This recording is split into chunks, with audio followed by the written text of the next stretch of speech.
মানে সরকার মনে প্রাণে চায় যে নিত্যপণ্যের দাম যেন কোনো অবস্থায় না বাড়ে।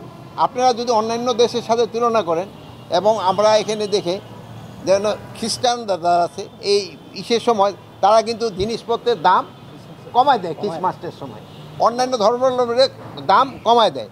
বাট আমাদের বিজনেসম্যানরা এরা ভাবে যে এইটাই বুঝি তাকে আয়ের মাস।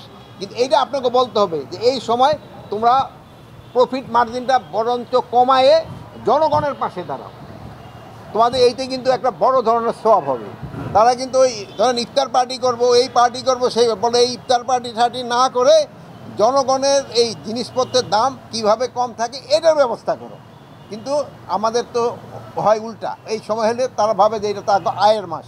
এক সময় এক ব্যবসায়ী বলতেছিল রোজার মাসে কিন্তু অনেকে বেশি আয় করতে চায়, কিন্তু এটা যেন না করে এইদিকে আপনাকে একটুখানি সজাগ হতে হবে। রমজানের সময় যদি কোনো ইসে নিত্যপণ্যের দাম বাড়ায় সে শুধু জনগণের কাছে না, সে আল্লাহর কাছেও কিন্তু দায়ী হয়ে থাকবে। এটা ক্ষেত্রে আপনারও লোকজনকে সচেতন করবেন এবং আমাদের ক্ষেত্রে আমাদের যতটা অ্যাকশন নেওয়ার আমরা অতটা নিব।